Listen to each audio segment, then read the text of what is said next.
Austin Faith Dialogue, a public affairs series at the crossroads of religion and life. Austin Faith Dialogue highlights the interaction of the religious community with the social and cultural issues in the area in and around the capital city.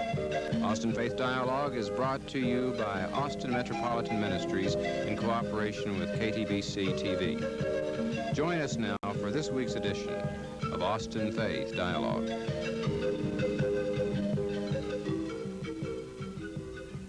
Hello and welcome to Austin Faith Dialogue. I'm Ruth Landsberg, your host on today's show.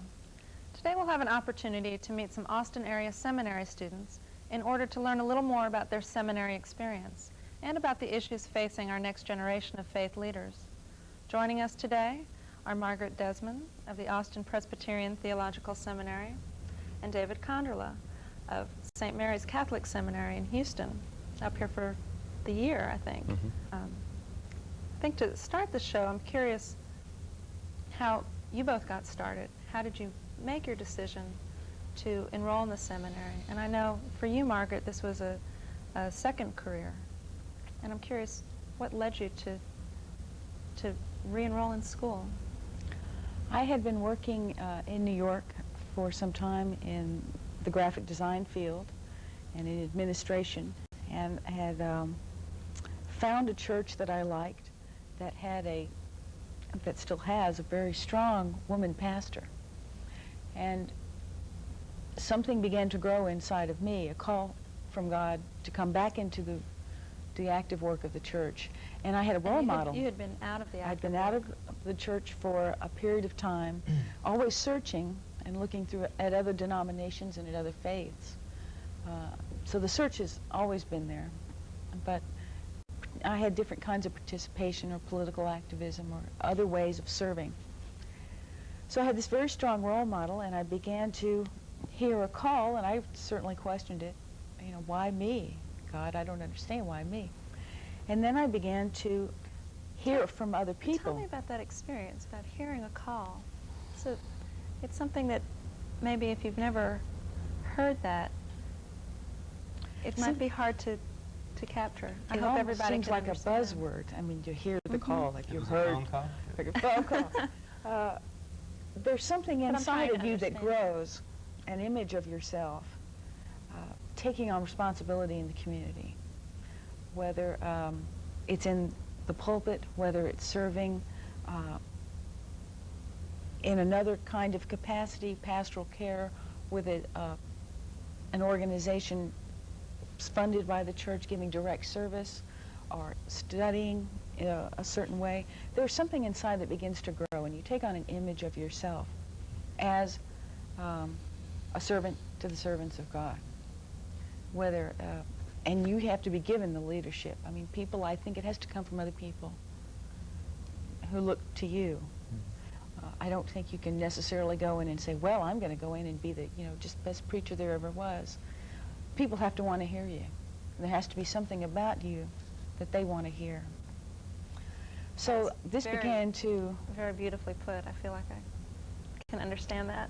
Well, I'm glad. It feels funny saying it in some ways because it seems at times very nebulous. Yet, for me now, it's so strong. It's like clothing I wear. And it's an image that I could sleep with. My mom is a retired physician. For her, she's a physician 24 hours a day, whether she's at the movies, at home making herself dinner, or doing something else. I'm having this same sensation, possibly you are too.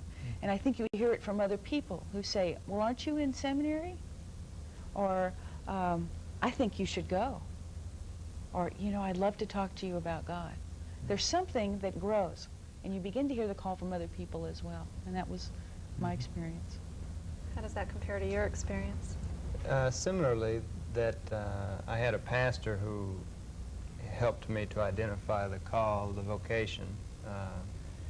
He had the ability to see certain qualities or whatever in me as a young man that might lend themselves to my pursuing the priesthood. So in talking with him and in my own faith development, coming to to, as she says, have a kind of an identity of yourself as one who maybe is being called by God to accept a certain responsibility for leadership in a community. Then I entered the seminary with that goal to investigate. I think often that's the case of entering the seminary, is to go ahead and accept the possibility and then to investigate it further, begin studying, preparing, discerning, and to pursue that. And it sounds as though this is a pretty common feeling among your peers in seminary. And I'm curious if after you two and all the other students who are in seminary here in Austin and across the world, after they've been in seminary for some time, do some people find that this was not the right decision? There's a high dropout rate. I would say it's a high dropout rate. I can only speak for, I'd say, more the Protestant process, which I don't know has the same intensity or length of time of study that he's going through. How long do you study in a seminary? I'm for 3 years, plus possibly a year's internship, depending on my presbytery. And in the Catholic seminary? Catholic seminarians typically, if they have not done their college work, bachelor's degree work, will have a 8 to 9 year program. And if they had done then it bachelor's can work? be 5 or 6 years.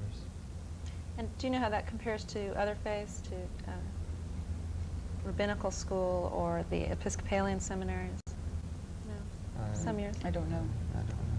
It's worth looking into. How have you found the experience once you've been there? Is this a lot of what you expected?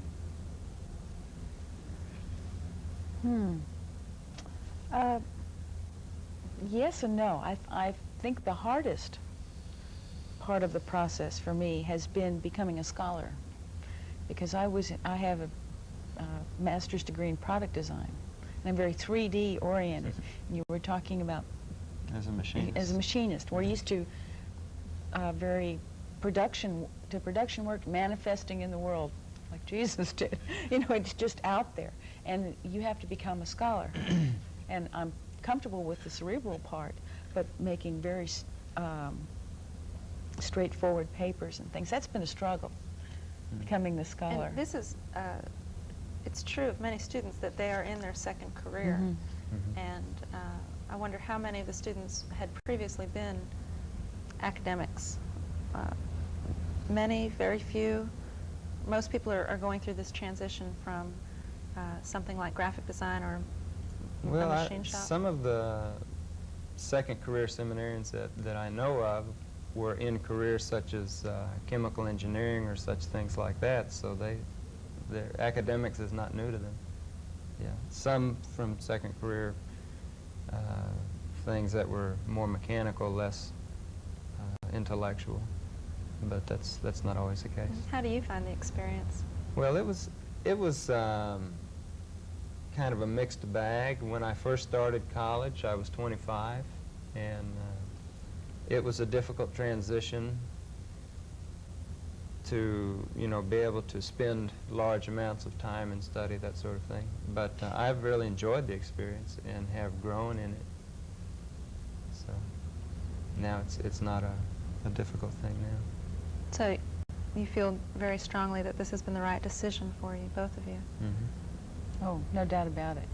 It must be a very wonderful community that develops at seminaries. I know I mentioned to you earlier, Margaret, that I used to live across the street from a seminary, and I was always very intrigued by almost the intensity of the community. I know at Presbyterian Seminary there were a lot of families living there, and I'm wondering how all the other people that are part of the seminary experience affect the whole atmosphere. Oh, I think they have an awful lot to do with it. I have no regrets about leaving my career and going to seminary, and I have no regrets about coming back home to Texas and coming to this seminary. I think grace abounds there, and community is very strong, and we have families, and we have single people. We have single parents who are struggling to go back to school, to have a job and raise children on their own. It's a wide variety. We have professors from across the country. And it's some of the best housing of any seminary around. 75% of the students are second career, and half of us are women. With this Friday, there's going to be a community barbecue. You sort of bring your own. It's for people who've been around for the summer, new people are moving in, they let you know so-and-so is moving in, maybe they need some help. Community is very important, and I think the whole seminary body, from faculty to administrators to students, try to cultivate that. Because it can be a rough experience. I think we all come in and have to do a little healing on our own, because you're investigating yourself, almost like psychoanalysis. You have to go in and find out what your faith is, because you're being strong for other people sometimes. You also have to learn to accept ministry for yourself. I mean, my big question is, who ministers to the minister? You also have to be able to be healthy so that you can help others find strength. That's very important. The community at a Catholic seminary has got to be it would be very different from this. It would be different, at least in the sense of, at St. Mary's Seminary, where I attend in Houston, we live in more of a dorm situation. All of the men who are there in the seminary attend classes together. We have students who come from the outside, some Catholic, some non-Catholic, who attend classes with us and are not seminary students seeking ordination, but seeking degrees in theology and so forth.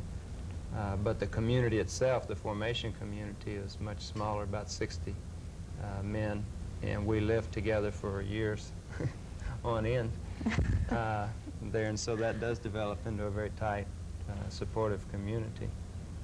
Brings up two very interesting issues, what both of you were saying. One is the idea that some of the students are not at seminary in order to become ordained, and the issue of women in seminary and how that's evolved over the years. Those are both very powerful issues. I think we're going to take a moment here, though, and pause and take a look at a public service announcement to tell our viewers a little bit about the Austin Metropolitan Ministries. Serving Austin means serving you. That has always been the primary goal of Austin Metropolitan Ministries. We are religion in action through the work of these organizations. Each plays a key role in making the capital city a better place to live, but we can't do it alone. Do you have some spare time, talents, or any resources that you can share? If you do, please call AMM at 472-7627, because serving Austin means serving you. And welcome back. Let's go back to those issues that we were just talking about. In particular, I'm curious about students who are enrolled in the seminary, but who are not seeking ordination. What sort of careers or what sort of experience are they seeking at your seminary? The ones that I'm aware of, we've had in the past some Protestant seminarians, male and female, who were seeking ordination in their own denominations, who were attending the University of St. Thomas Graduate School of Theology with us. They don't live on the campus of the seminary with us. We do also have other people who attend classes in order to earn maybe a master's degree in theology in order to teach or pursue some further degree in that field. There are deacon candidates, permanent deacon candidates, who are not seeking priesthood but who are taking classes for their permanent diaconate. So those are some of the other options. What sort of alternate careers do you see for non-ordination seminarians? There are people could go in pastoral care. They could work in service organizations. They could work within the organization of the church itself. I think most come with a view toward ordination, yet this is a discovery process. And you may find that toward the end you don't want to serve sacrament, or you absolutely do, because it's so special to you. You find that out as you go. Yeah, it'll feel right one way or the other. There are some who are committed to an MA program rather than an MDiv program. But it's part of the fun of the process. See, and I don't know if it's the same there. There's a kind of a distinction between the School of Theology at St. Mary's, the University of St. Thomas School of Theology, and the students who attend that school, most of whom are seminarians, and then St. Mary's Seminary. Those are really two different entities. And students who live at St. Mary's Seminary are involved in a formation program as well as their academic program that involves them living there at the seminary and investigating the demands and so forth of priesthood. So those. What other types of things do you explore outside of the classroom? We would explore such issues as celibacy, issues of, for instance, rectory living, collaborative ministry, Spanish, learning another language, these kinds of things. And how about at the Presbyterian Seminary? You mean other than straight academic courses? I imagine that there must be some training in going through counseling with people, perhaps, or there might be some training. Of course, I'm just estimating now. There might be some training in speaking. Yes, there are preaching classes. There are some practical courses for that. Depending on your presbytery, you may be required to take an internship in a church from, say, 3 months to a full year, or a certified practice of ministry where you're going out and working with individuals in a service organization. I myself am going to try to do that next summer in Houston, working at Ben Taub Hospital in the chaplaincy program. You make a choice that your presbytery says, we need you to do this, or we don't care, do whatever you want. It's up to you. But there are some classes in preaching and elocution and pastoral counseling, probably congregational management. Those are coming up for me. I've just sort of had the basic courses on. I'm in my middle year. On a day-to-day basis, those will probably prove to be very valuable courses, if I had to guess. The other issue that we brought up before the break was the role of women in seminary, which maybe you can speak to first, because I find it interesting. I'm Jewish, and I've had a really interesting experience growing up in New York and watching how congregations have changed in the last 20 years or so, and there are more women who are rabbis, but not in all denominations. And you indicated that your chief role model was a woman who was a pastor. I've since met other women pastors. What percentage of the seminary? Almost half are women. Is that typical? It is becoming typical. It's interesting. And I would say, I don't know the percentages of how many are spouses with children. It's changing. I think women being in the ministry will change the church and change how we interpret the word. Obviously, I'm for it. And I'm enjoying it, and I think I have something to contribute, and there's something in me that I can bring to the fuller experience. I'm not advocating no men. I want to be able to work women alongside. that advocate that? Oh, probably some in New York. Yeah, I mean, there are radical people on both ends of the spectrum. But I think the women feel very welcomed at the seminary, and don't have a problem seeing themselves as the pastor of a church. More often, though, you end up with the associate jobs. There's still the perception that, well, we need a man with a family in the pulpit, and maybe not, say, a single woman or a woman who's a single mother raising children. But that will change, too, as more and more women go into the ministry, and people are willing to give them the leadership responsibility. That's probably the key, people being willing to give them the leadership, because it points to me, to my own mixed feelings about women in women in ministry in Judaism. I'm curious how you feel about women in ministry. Well, we have, in the seminary in Houston, we have women who teach courses in various fields.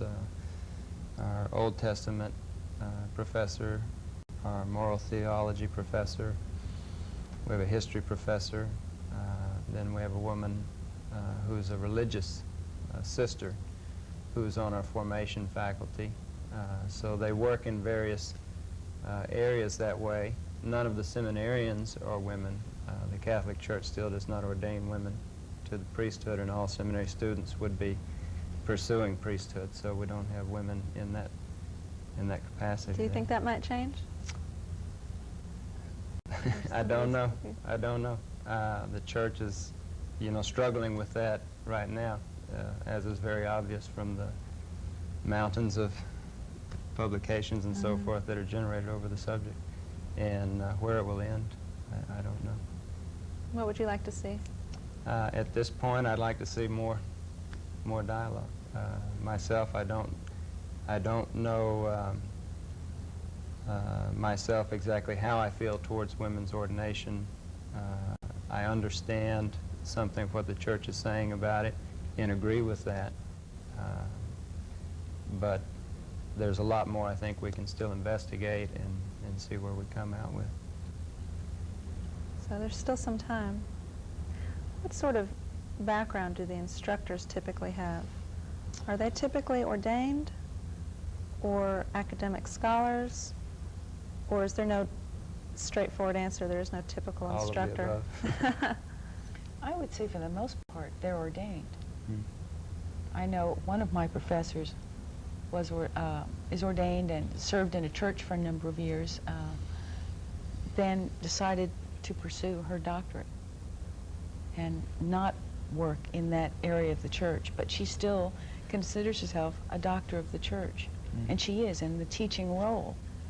That is part of, making the church healthy, bringing the newer people in with new ideas, working with people who have been through the system for a while, educating them as well.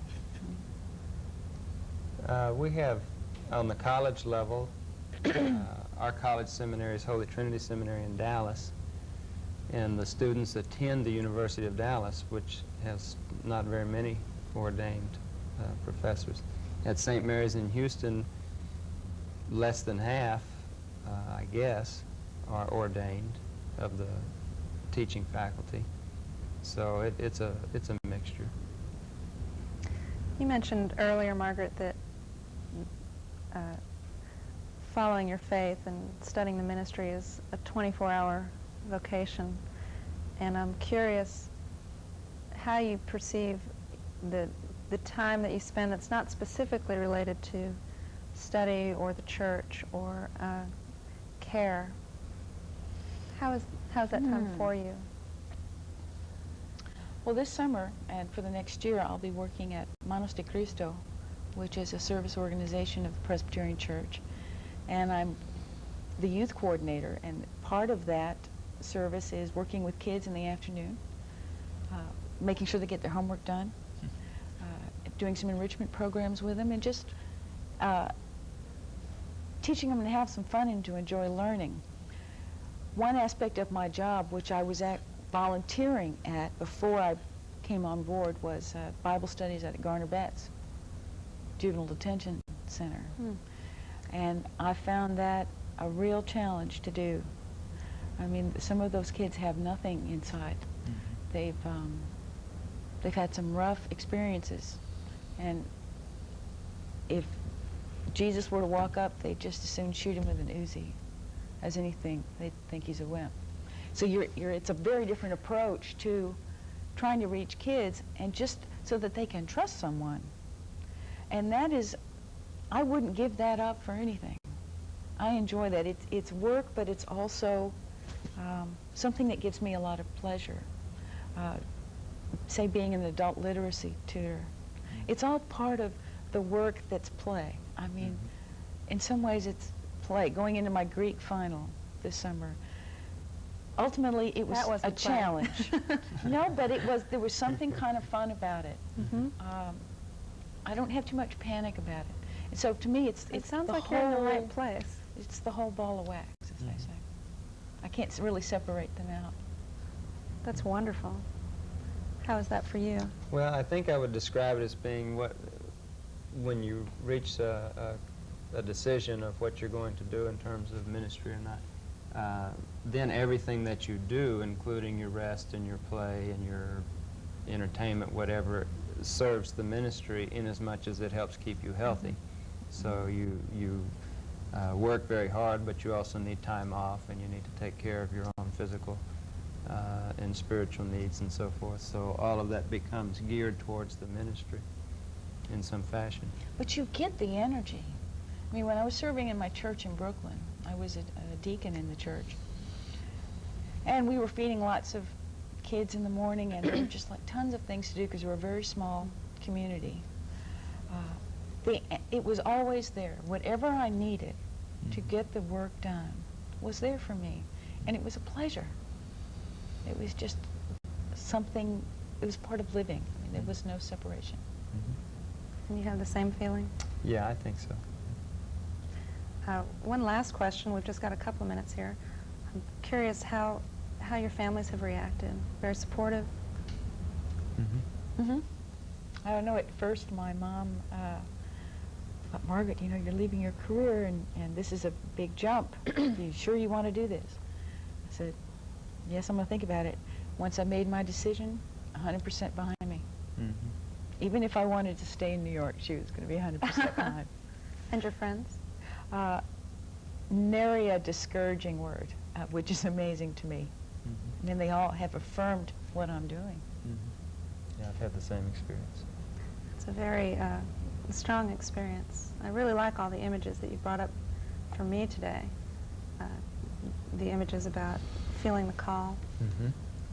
They seem very powerful. I like how you described your friends telling you and helping you understand the call. Do you have any last parting words for us? Enjoyed this. This is fun. I've enjoyed the dialogue. I hope that we get to continue it at some point and that the word keeps going on. Well, I'd like to thank you both for being here, Margaret and David. And I'd like to thank our viewers for tuning in and invite you to join us again next week. I'm Ruth Landsberg, and this has been Austin Faith Dialogue.